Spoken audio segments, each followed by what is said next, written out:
सत्यनारायण व्रत कथा। पहला अध्याय। एक समय की बात है, नैमिषारण्य तीर्थ में शौनकादि 88,000 ऋषियों ने श्री सूत जी से पूछा, हे प्रभु, इस कलयुग में वेद विद्या रहित मनुष्यों को प्रभु भक्ति किस प्रकार मिल सकती है तथा उनका उद्धार कैसे होगा? हे मुनिश्रेष्ठ, कोई ऐसा तप बताइए जिसे थोड़े से समय में पुण्य मिले और मनवांछित फल भी मिल जाए। इस प्रकार की कथा सुनने की हमारी इच्छा है। सर्व शास्त्रों के ज्ञाता श्री सूत जी बोले, हे वैष्णवों में पूज्य, आप सभी ने प्राणियों की हित की बात पूछी है, इसलिए मैं ऐसे श्रेष्ठ व्रत को आप लोगों को बताऊंगा जिसे नारद जी ने लक्ष्मी नारायण जी से पूछा था और लक्ष्मीपति ने मुनिश्रेष्ठ नारद जी से कहा था।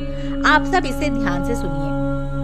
एक समय की बात है, योगीराज नारद जी दूसरों की हित की इच्छा लिए अनेकों लोकों में घूमते हुए मृत्युलोक में आ पहुँचे। यहाँ उन्होंने अनेक योनियों में जन्मे प्राय सभी मनुष्यों को अपने कर्मों द्वारा अनेकों दुखों से पीड़ित देखा। उनका दुख देख नारद जी सोचने लगे कि कैसा यत्न किया जाए जिसके करने से निश्चित रूप से मानव के दुखों का अंत हो जाए। इसी विचार पर मनन करते हुए विष्णु लोक में गए। वहाँ वह देवों के ईश भगवान नारायण की स्तुति करने लगे, जिनके हाथों में शंख, चक्र, गदा और पद थे, गले में वरमाला पहने हुए थे। स्तुति करते हुए नारद जी बोले, हे भगवान, आप अत्यंत शक्ति से संपन्न हैं। मन तथा वाणी भी आपको नहीं पा सकती। आपका आदि, मध्य तथा अंत नहीं है। निर्गुण स्वरूप सृष्टि के कारण भक्तों के दुखों को दूर करने वाले हो, आपको मेरा नमस्कार है। नारद जी की स्तुति सुन विष्णु भगवान बोले, हे मुनिश्रेष्ठ, आपके मन में क्या है? आप किस काम के लिए पधारे हैं? उसे निसंकोच कहो।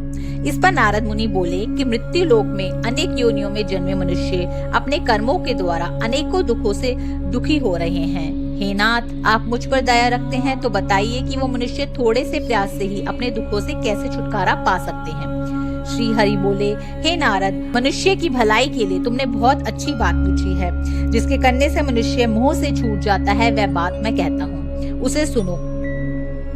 स्वर्ग लोक तथा मृत्यु लोक दोनों में एक दुर्लभ उत्तम व्रत है जो पुण्य देने वाला है। आज प्रेमवश होकर मैं उसे तुमसे कहता हूँ। श्री सत्यनारायण भगवान का यह व्रत अच्छी तरह विधान पूर्वक करके मनुष्य तुरंत ही यहाँ सुख भोग करने पर मोक्ष पाता है। श्री हरि के वचन सुन नारद मुनि जी बोले कि उस व्रत का फल क्या है, उसका विधान क्या है, यह व्रत किसने किया था, इस व्रत को किस दिन करना चाहिए, सभी कुछ विस्तार से बताइए।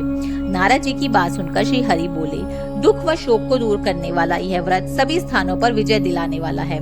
मानव की भक्ति व श्रद्धा के साथ शाम को श्री सत्यनारायण की पूजा धर्मपरायण होकर ब्राह्मणों व बंधुओं के साथ करनी चाहिए। भक्ति भाव से नैवेद्य केले का फल, घी, दूध और गेहूं का आटा सवाया ले। गेहूं के स्थान पर साठी का आटा, शक्कर तथा गुड़ लेकर वह सभी भक्षण योग्य पदार्थों को मिलाकर भगवान का भोग लगाएं। ब्राह्मणों सहित बंधुओं की भोजन कराए। इसके बाद स्वयं भोजन करे।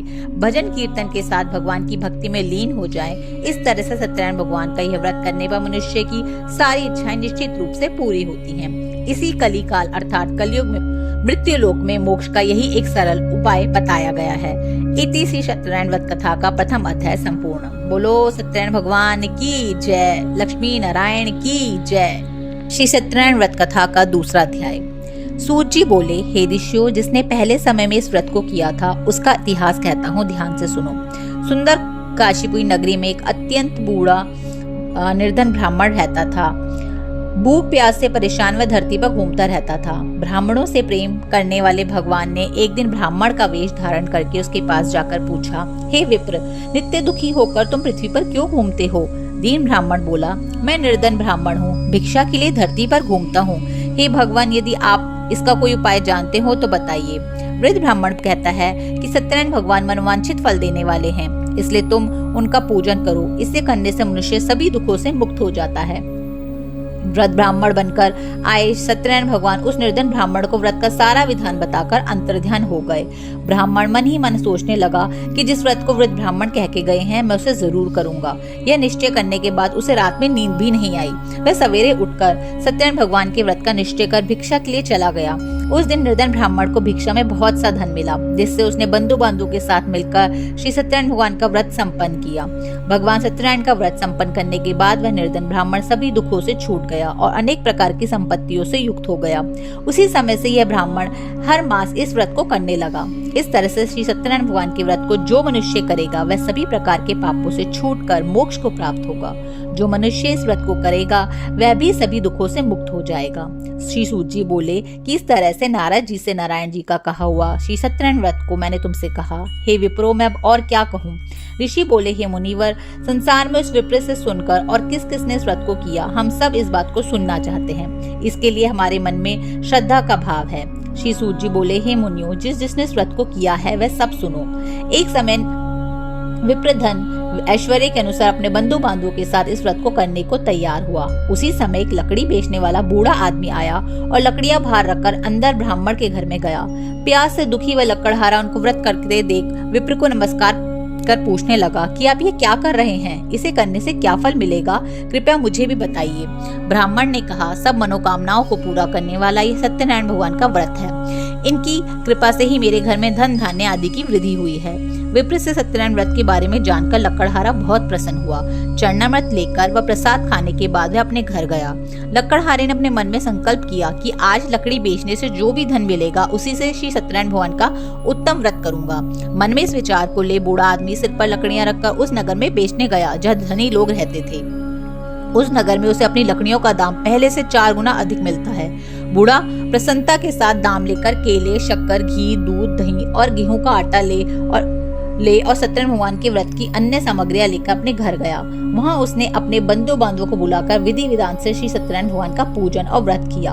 इस व्रत के प्रभाव से बूढ़ा लकड़हारा धन, पुत्र आदि से युक्त होकर संसार के समस्त सुख भोग कर अंतकाल में बैकुंठ धाम को चला गया। इति श्री सत्यनारायण व्रत कथा का दूसरा अध्याय संपूर्ण। बोलो सत्यनारायण भगवान की जय, लक्ष्मी नारायण की जय। सत्यनारायण व्रत कथा का तीसरा अध्याय। श्री सूत जी बोले, हे शेष मुनियों, अब आगे की कथा कहता हूँ, सुनो। पहले समय में उल्कामुख नाम का एक बुद्धिमान राजा था। वह सत्यवक्ता और जितेंद्रिय था। प्रतिदिन देव स्थानों पर जाता और निर्धनों को धन देकर उनके कष्ट दूर करता था। उसकी पत्नी कमल के समान मुख वाली तथा सती साध्वी थी। भद्रशिला नदी के तट पर उन दोनों ने श्री सत्यनारायण भगवान का व्रत किया। उसी समय साधु नाम का एक वैश्य आया। उसके पास व्यापार के लिए बहुत सा धन था।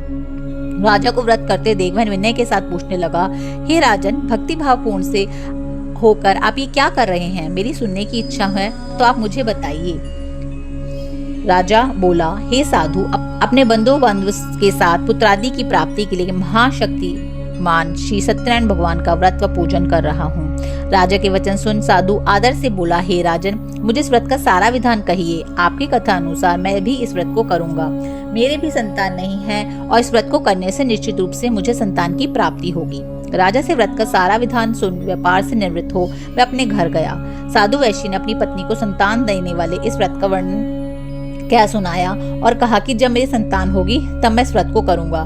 साधु ने इस तरह के वचन अपनी पत्नी लीलावती से कहे। एक दिन लीलावती पति के साथ आनंदित हो संसारिक धर्म से प्रवृत्त होकर सत्यनारायण भगवान की कृपा से गर्भवती हो गई। 10वें महीने में उसके गर्भ से एक सुंदर कन्या ने जन्म लिया। दिनों दिन वह इस तरह बढ़ने लगी जैसे कि शुक्ल पक्ष का चंद्रमा बढ़ता है। माता पिता ने अपनी कन्या का नाम कलावती रखा। एक दिन लीलावती ने अपने मीठे शब्दों में अपने पति को याद दिलाया कि आपने सत्यनारायण भगवान की जिस व्रत को करने का संकल्प किया था उसे करने का समय आ गया है। आप इस व्रत को करिए। साधु बोला कि हे प्रिय, इस व्रत को मैं उसके विवाह पर करूंगा। इस प्रकार अपनी पत्नी को आश्वासन देकर वह नगर को चला गया। कलावती पिता के घर में रहकर दिनों दिन बढ़ती चली गई। साधु ने एक बार नगर में अपनी कन्या को सखियों के साथ देखा तो तुरंत ही दूत को बुलाया और कहा कि मेरी कन्या के योग्य वर देख कर लाओ। साधु की बात सुनकर दूत कंचन नगर में पहुंचा और वहां देखभाल कर लड़की के सुयोग्य वड़िक पुत्र को ले आया। सुयोग्य लड़के को देख साधु ने बंधु बांधव को बुलाकर अपनी पुत्री का विवाह कर दिया। लेकिन दुर्भाग्य की बात यह है कि साधु ने अभी भी श्री सत्यनारायण भगवान का व्रत नहीं किया। इस पर भगवान क्रोधित हो गए और उसे शाप दिया कि साधु को अत्यधिक दुख मिले। अपने कार्य में कुशल साधु बनिया जमाई को लेकर समुद्र के पास स्थित होकर रत्नासारपुर नगर में गया। वहां जाकर दामाद ससुर दोनों मिलकर चंद्रकेतु राजा के नगर में व्यापार करने लगे। एक दिन भगवान श्री सत्यनारायण की माया से एक चोर राजा का धन चुराकर भाग रहा था। उसने राजा के सिपाहियों को अपना पीछा करते देख चुराया हुआ धन वहां रख दिया जहां वह ससुर जमाई ठहरे हुए थे। राजा के सिपाहियों ने साधु वैश्य के पास राजा का धन पड़ा देखा तो वह ससुर जमाई को दोनों को बांधकर प्रसन्नता से राजा के पास ले आए और कहा कि इन दोनों चोरों को हम पकड़ लाए हैं, आप आगे की कार्यवाही की आज्ञा दें। राजा की आज्ञा ने उन दोनों को कठिन कारावास में डाल दिया और उनका सारा धन उनसे छीन लिया गया। श्री सत्यनारायण भगवान के शाप से साधु की पत्नी भी बहुत दुखी हुई। घर में जो धन रखा था उसे चोर चुरा कर ले गए। शारीरिक और मानसिक पीड़ा व भूख प्यास से अति दुखित हो अन्न की चिंता में कलावती ब्राह्मण के घर गई। वहां उसने श्री सत्यनारायण भगवान का व्रत होते देखा तथा कथा भी सुनी। वह प्रसाद ग्रहण कर रात को अपने घर वापस आई। माता ने कलावती से पूछा कि हे पुत्री, अब तक तुम कहाँ थी? तेरे मन में क्या है? कलावती ने अपनी माता से कहा, हे माता, मैंने एक ब्राह्मण के घर में श्री सत्यनारायण भगवान का व्रत देखा है। कन्या के वचन सुन लीलावती भगवान की पूजन की तैयारी करने लगी। लीलावती ने परिवार और बंधुओं सहित श्री सत्यनारायण भगवान का पूजन किया और उनसे वर मांगा कि मेरे पति और जमाई शीघ्र ही आ जाएं। साथ ही यह भी प्रार्थना की कि हम सबकी अपराध क्षमा करें। श्री सत्यनारायण भगवान इस व्रत से संतुष्ट हो गए और राजा चंद्रकेतु को सपने में दर्शन देकर कहा कि हे राजन, तुम उन दोनों वैश्यों को छोड़ दो और तुमने उनका जो धन लिया उसे वापस कर दो। अगर तुमने ऐसा नहीं किया तो मैं तुम्हारा धन, राज्य व संतान सभी को नष्ट कर दूंगा। राजा को यह सब कहकर भगवान अंतर्ध्यान हो गए। प्रातःकाल सभा में राजा ने अपना सपना सुनाया और फिर बोले, दोनों बड़े पुत्रों को कैद से मुक्त कर सभा में लाओ। दोनों ने आते ही राजा को प्रणाम किया। राजा मीठी वाणी में बोले, हे महानुभावों, भाग्यवश ऐसा कठिन दुख तुम्हें प्राप्त हुआ है, लेकिन अब तुम्हें कोई भय नहीं। ऐसा कह राजा ने उन दोनों को नए वस्त्राभूषण भी पहनाए और जितना धन लिया था उसे दूना धन देकर वापस कर दिया। दोनों वैश्य अपने घर को चल दिए। इति सत्यनारायण व्रत कथाया का 3रा अध्याय संपूर्ण। बोलो सत्यनारायण भगवान की जय, विष्णु भगवान की जय, लक्ष्मी नारायण की जय। सत्यनारायण व्रत कथा का 4था अध्याय। श्री सूत जी बोले, वैश्य ने मंगलाचार कर अपनी यात्रा आरंभ की और अपने नगर की ओर चल दिए। उनके थोड़ी दूर जाने पर एक दंडी वेशधारी श्री सत्यनारायण भगवान ने उनसे पूछा, हे साधु, तेरी नाव में क्या है? अभिमानी वणिक हंसता हुआ बोला, हे दंडी, आप क्यों पूछते हैं? क्या धन लेने की इच्छा है? मेरी नाव में तो बेल व पत्ते भरे हुए हैं। वैश्य कठोर वचन सुन भगवान बोले, तुम्हारा वचन सत्य हो। दंडी ऐसे वचन कहकर वहां से चले गए। कुछ दूर जाकर समुद्र के किनारे बैठ गए।